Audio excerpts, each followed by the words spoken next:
My name is Jess Jacklin, and I am the executive producer of the film Souvenirs and the co-founder of StudioFest. My name is Charles Beal. I am a producer on Souvenirs, our feature-length film, the first film coming out of StudioFest.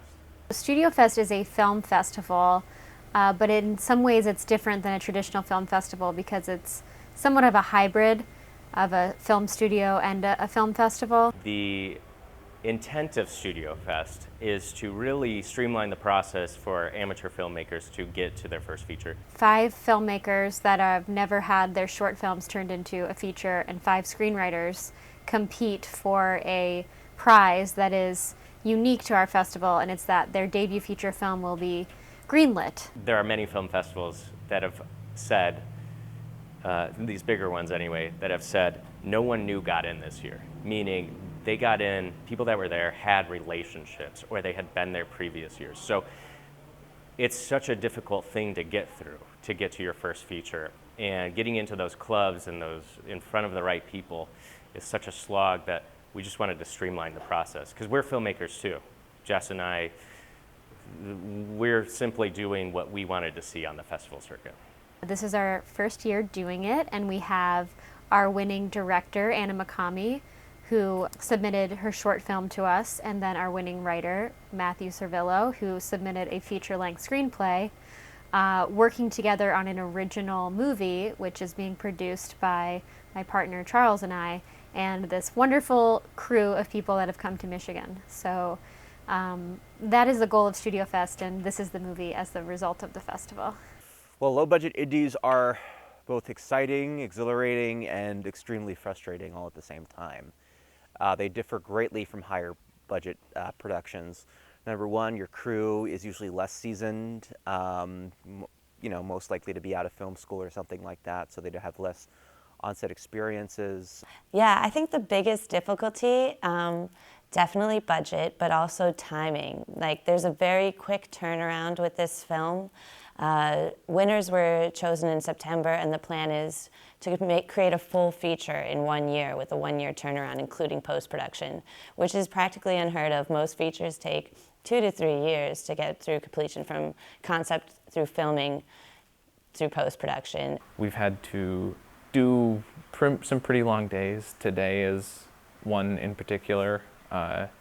We're supposed to wrap around 11 tonight, and we got here at 10 this morning. So like, that's long, but like I've worked 20-hour days.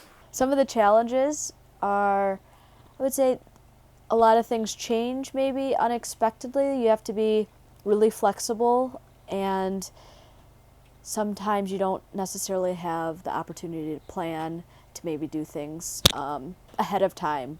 Frankfurt's the ideal location for this production because it offers a lot of beauty. There's a lot of great people, charm, a variety of shops and stores and views and just scenery. So that's a great setting to be in. I love the color of Frankfurt.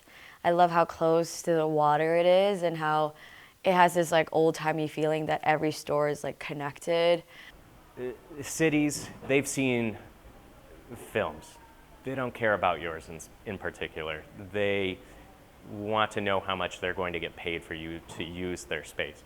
So what we can benefit from for shooting in a rural area is there are shop owners and storekeepers that are interested in the production and are willing to trade some advertising and some publicity for the use of the space. And it really helps a lot because a lot of times one of your biggest expenditures is location fees.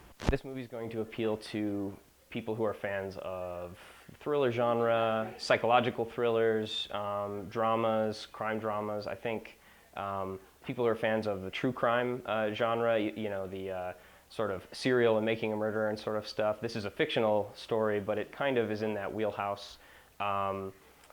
It might appeal to people who are fans of, might even appeal to people who are into like sort of teen and coming of age stories. It has a little bit of all of those things. This is a bit of a mystery, so I'm hoping they're thinking of all the moments that led them to believe it was someone else until they found out who it was actually, and maybe they thought it was clever or fun.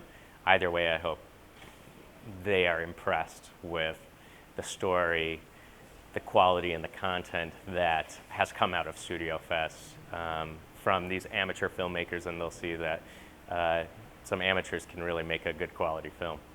Maybe they'll reflect a little bit more about their own identity and things that they don't know about themselves. But I don't know. I really think there's a big theme of lineage and hereditary traits passed down. And at the end of the movie, I think they're going to see that Gail's her own person.